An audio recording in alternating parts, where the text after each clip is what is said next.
Planned Parenthood Federation of America said today that it would withdraw from the federal Title X family planning program rather than comply with a new Trump administration rule preventing clinics from referring patients for abortions.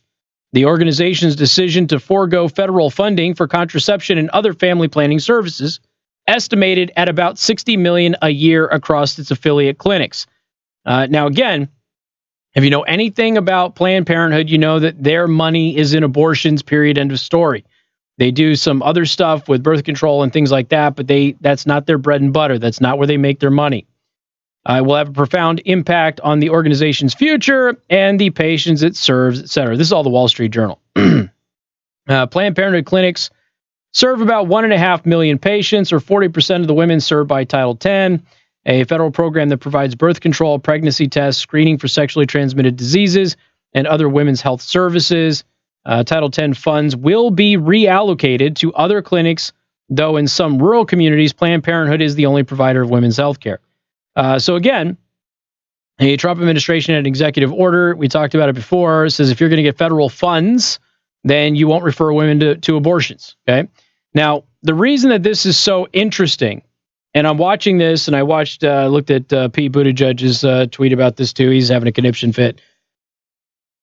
They all, and I'm talking about the pro-abortion crowd, they all for years have been running their mouths about how taxpayers don't fund abortion.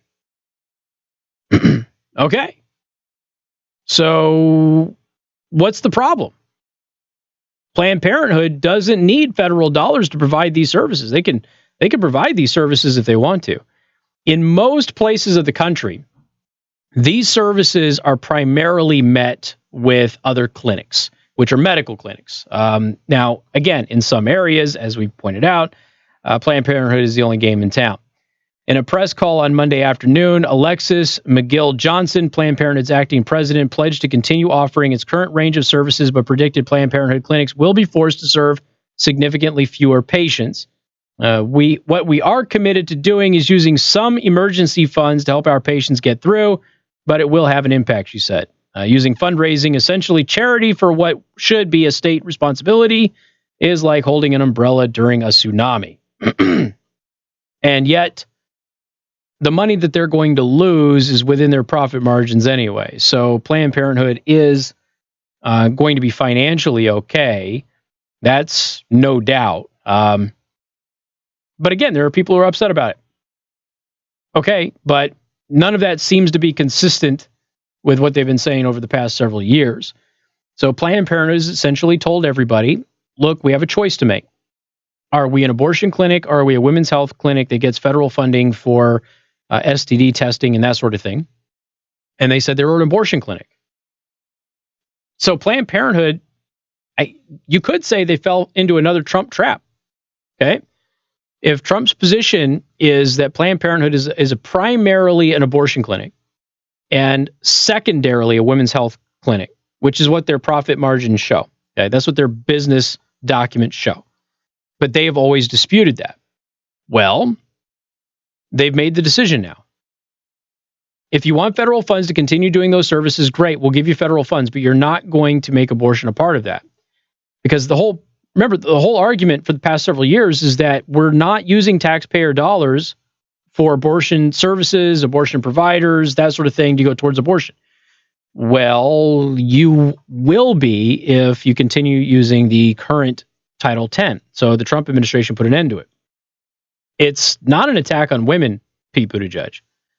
What it is saying, okay, if we're going to have a policy that doesn't use taxpayer dollars to fund abortion, an elective procedure in 99.9% of all cases, an elective procedure that isn't necessary, then we're not going to use federal funding for abortion clinics. It's that simple.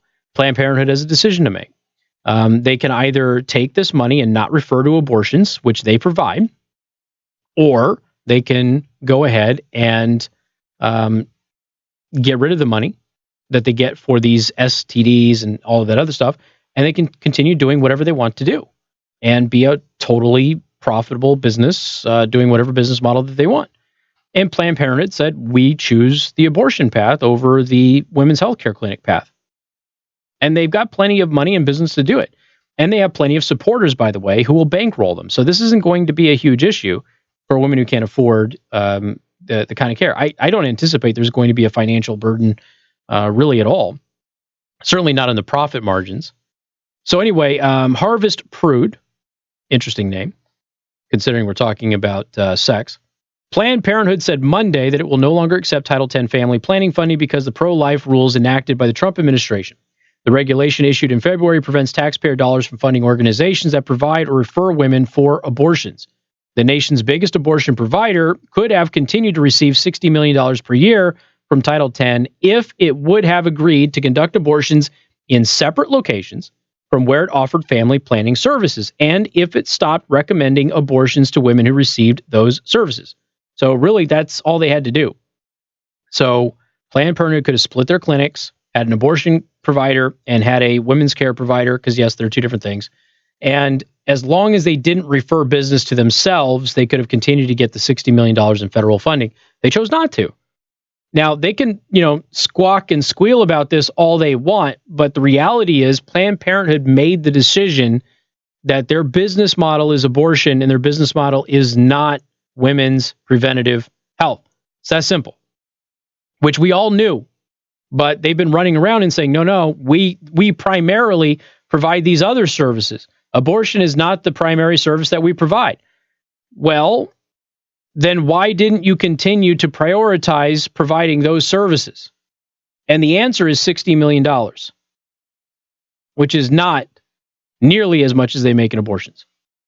More than 20 states sued to stop Title X changes, but the Ninth U.S. Circuit Court of Appeals ruled in June that the regulations could take effect while the litigation plays out.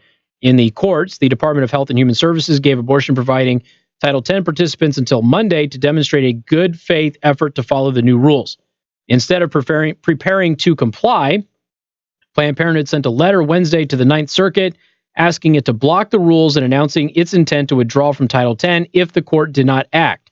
The appellate court denied Planned Parenthood's request on Friday, and the organization said today that it would no longer participate and called on the U.S. Senate to pass a spending bill, including language to block the Trump administration rules, which it seems all very hypocritical considering all of the years that we have heard Planned Parenthood and their supporters saying taxpayer funding doesn't go to abortions. We don't want taxpayer funding to go to abortions. That shouldn't be it, which of course they have campaigned on taxpayer funded abortion. But their whole argument is falling apart now. So if you are in the pro-life crowd, for years you have heard this mantra that Planned Parenthood primarily provides these preventative services for women's care, and abortion is not the primary focus of the establishment. And taxpayer money is not going towards abortion, nor should it go towards abortion, so stop talking about it, you crazy pro-lifers. And so the Trump administration said, oh, okay, well, cool. Then we'll just, make sure that $60 million doesn't go to you if you're providing abortions in the same facility or referring people to abortions at your facilities, and everything will be fine. And Planned Parenthood said, whoa, hold on, time out. That's not okay. We still want to be in the abortion business and everything else. So really what he made them do is walk the walk. And so now they've walked the walk.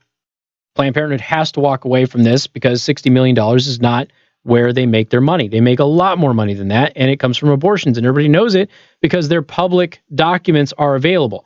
I should say everybody should know it because you could read the public documents because they're open to the public, but not everybody knows that because people are too lazy to look. You still have politicians tweeting out that they do breast exams there. They don't. They don't do breast exams or cancer screenings or anything like that. So again, they made their choice, but it's interesting that they had to make it.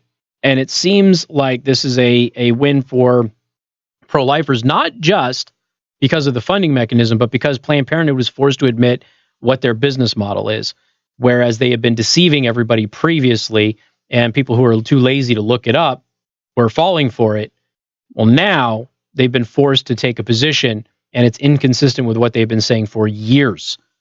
By the way, remember their last head, chairwoman or whatever her title was, the doctor, she had to leave because she actually wanted Planned Parenthood to focus more on the preventative health care.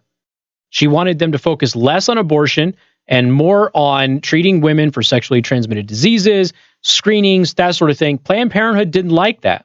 So they were already at odds over that. Now, remember, she's a medical doctor. And then what we hear anyway, the thing that ended all of it was that she refused to toe the transgender lines on some of this stuff, which she would refer to your preferred pronoun, but she would not toe the pseudoscience behind that and biological males being able to have babies and things of that nature. She wouldn't do that as a medical doctor. So they parted ways. But it's important to note that she might have wanted them to focus more on the women's health side of things to save the $60 million, and Planned Parenthood was not willing to go along with that.